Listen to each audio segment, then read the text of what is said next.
Assalamualaikum warahmatullahi wabarakatuh. Perkenalkan, nama saya Olivia Putri Aziza dari kelas PGMI 4D. Di sini saya akan mereview singkat tentang game edukatif yang saya pilih. Game edukatif yang saya pilih yaitu Kahoot. Sasaran usia, sebenarnya game Kahoot ini tidak memandang usia, tapi di sini saya memakai umur 8-12 tahun atau setingkat sekolah dasar.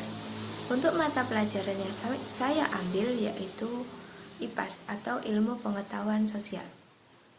Selanjutnya untuk cara bermainnya akan saya tampilkan. Pertama-tama kita ketik Kahoot. Kemudian muncul, kita klik, kita masuk di Kahoot Learning Games. Kemudian kita ke play.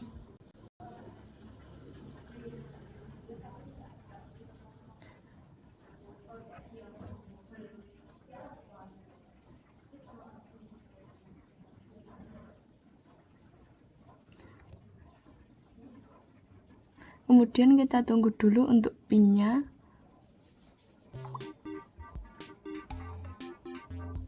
Pin sudah ada, mari kita masukkan 257 5612. Mari kita masuk. Kita kasih nickname. Oke, go. Sudah ada yang masuk, mari kita start.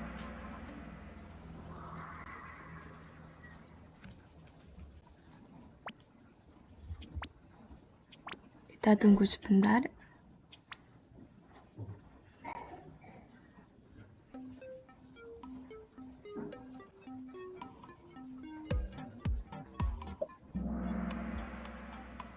Mari kita klik.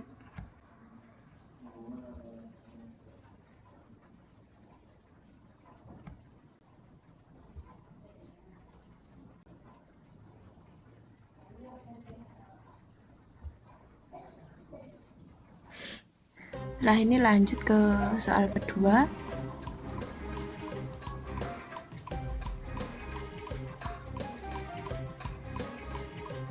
Kita klik jawabannya benar, menurut kita benar.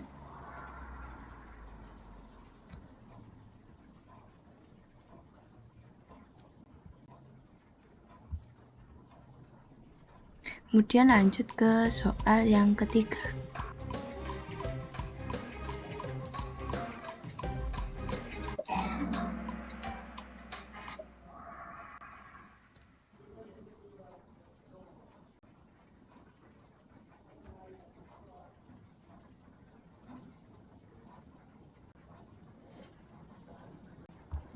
Selanjutnya kita ke soal yang keempat.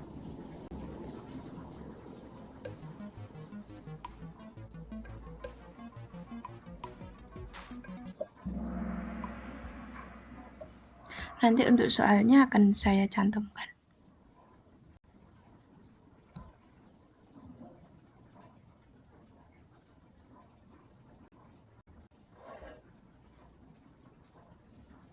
Lanjut ke soal kelima.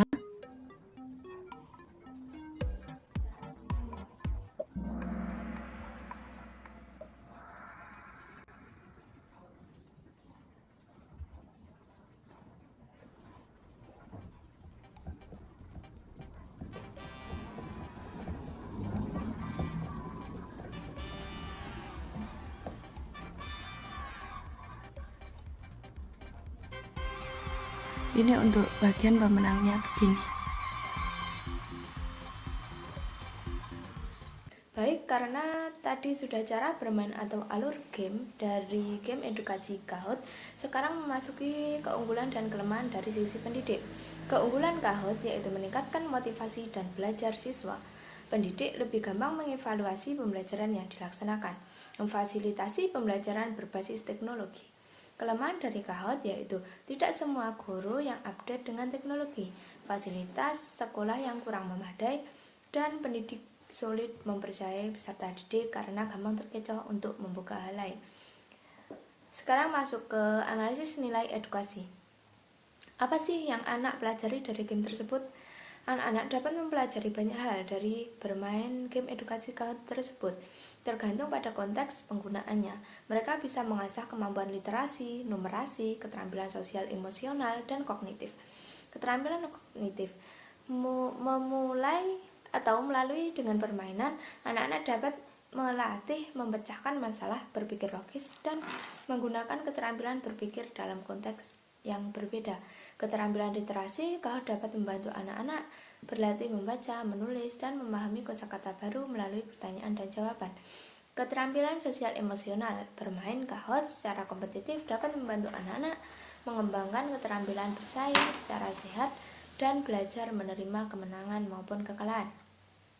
Bagaimana sih game tersebut mendukung pembelajaran dalam aspek kognitif, afektif, atau psikomotorik? Seperti tadi, aspek kognitif itu bisa meningkatkan pengetahuan dan pemahaman. Kahoot dapat membantu siswa memahami konsep dan materi pembelajaran melalui pertanyaan dan jawaban. Aspek afektif yaitu meningkatkan motivasi belajar. Kahoot dapat membuat pembelajaran lebih menarik dan menyenangkan, sehingga meningkatkan motivasi belajar siswa. Aspek psikomotorik, Kahoot tidak secara langsung mendukung aspek psikomotorik karena lebih fokus pada pembelajaran kognitif dan afektif. Namun, Kahoot dapat membantu siswa mengembangkan kemampuan menggunakan teknologi dan perangkat digital, meskipun bukan aktivitas fisik berat. Kahoot tetap menyentuh aspek ini melalui koordinasi tangan dan mata saat memilih jawaban di perangkat. Penggunaan teknologi seperti mengoperasikan gadget dan menavigasi aplikasi atau web. Apakah game tersebut sesuai untuk anak SD? Menurut saya itu sangat sesuai karena dalam anak SD ini sesuai dengan tahap kognitif anak SD atau berada pada tahap operasional konkret. Yang kedua yaitu bisa meningkatkan motivasi dan konsentrasi. Anak SD cenderung lebih mudah bosan dan memiliki rentang perhatian pendek. Kahoot membantu mengatasi ini karena bersifat interaktif dan menyenangkan, seperti permainan, memberikan umpan balik instan yang langsung memicu rasa ingin tahu dan semangat belajar. Elemen kompetisi, papan skor, waktu, mendorong fokus dan keterlibatan aktif. Saran pengembangan. Berikan minimal 2 saran untuk meningkatkan aspek edukatif atau keterlibatan siswa. Yang pertama yaitu bisa menggunakan mode atau petualangan tema atau themed adventure mode. Kuis disajikan dalam bentuk petualangan bertema, contohnya seperti menjelajahi hutan ajaib, misi luar angkasa, atau perjalanan zaman dinosaurus. Setiap jawaban benar membantu karakter utama melanjutkan cerita. Yang kedua yaitu mode tantangan kelas atau classroom challenge mode. Kelas dibagi menjadi tim kecil lalu bersaing menjawab kuis bertema. Contohnya dengan tema membantu desa, bangun sekolah impian, atau selamatkan planet. Fitur yang digunakan tiap tim mendapatkan poin lalu memilih aksi seperti menanam pohon atau membangun rumah fiktif. Aksi ini bergantung pada jumlah poin dari jawaban benar. Visualisasi kemajuan tiap tim ditampilkan sebagai peta desa atau kota mini. Sekian dari saya tentang review dan cara penggunaan Kahoot. Wassalamualaikum warahmatullahi wabarakatuh.